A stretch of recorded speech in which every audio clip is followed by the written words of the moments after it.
이제 집중하셔야 됩니다. 우리 아이에게 어떻게 할지가 본격적으로 나옵니다. 두 번째 키워드 보시죠. 책 읽기 싫어하는 아이. 시작은 어떤 책? 아니, 진짜 어른들도 책 고르기가 쉽지가 않습니다. 특히 책을 싫어하는 아이는 정말 책을 펼치는 것조차 부담을 많이 느끼는데 어떤 책으로 시작하면 좋아요?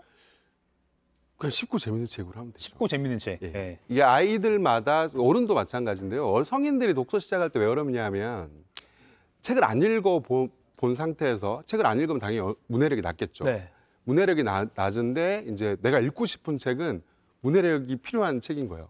그렇게 되면 이 책이 내가 필요해서 읽었는데 읽어도 이해가 안 되는 거죠. 이게 사실은 독서에서 제일 중요한 게 책을 읽는 행위보다 책을 고르는 행위거든요. 그러니까 나한테 맞는 책, 쉽고 재밌는 책을 읽는 것이 독서를 시작할 수 있는 방법이고 사실 그 효과도 제일 큽니다. 왜냐하면 독서의 효과라는 것은 독자가 글을 읽고 이해할 때 발생하거든요. 네. 어려운 책을 읽으면 글자는 읽을 수 있어도 이해도 못해요.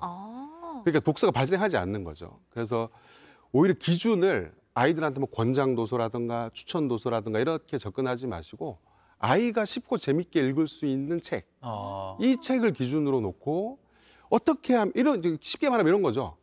우리 애가 이 책은 읽을 수 있겠다.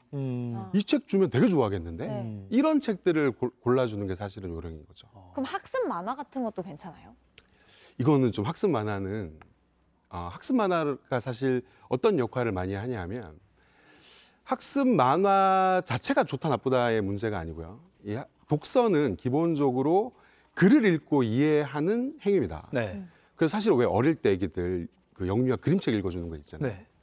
독서 교육에서는 이걸 독서를 안 쳐요. 아하. 그림책 읽어주는 것이 뭐 효과가 나쁘다 좋다 이런 문제가 아니라 독서가 아닌 거죠. 독서가 아닌 다른 어떤 책으로 하는 행위인 거예요. 그래서 실제 독서는 아이가 스스로 책을 골라서 스스로 글을 읽고 이해할 때 이제 그걸 독서라고 하는데 생각해 보시면 그림책 읽어주기가 독서가 아닌 것처럼 만화책을 보는 것도 독서가 아닙니다.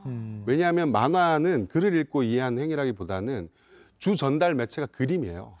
말풍선은 그 그림으로 내가 상황을 파악하고 그 말풍선을 통해서 그 상황을 좀 더 구체적으로 이해하는 것일 뿐이지 네. 전체 상황을 글로 이해하는 게 아니거든요. 그래서 학습 만화를 읽게 하면 학습 만화도 읽고 글책도 읽고 이렇게 되는 것이 아니고 대부분의 경우는 학습 만화가 글책 독서를 대체해버립니다. 그래서 이런 문제점이 있기 때문에 만화책 독서와 만화책을 읽는 것과 실질 독서는 좀 분리를 해주셔야 돼요. 그러니까 만화책 때문에 다른 줄글로 된 책을 읽는 걸 배제할 가능성이 크기 때문에 그렇죠. 학습 만화는 조금 좋은 방법이 아니다라고 지금 말씀하신 예. 것 같습니다.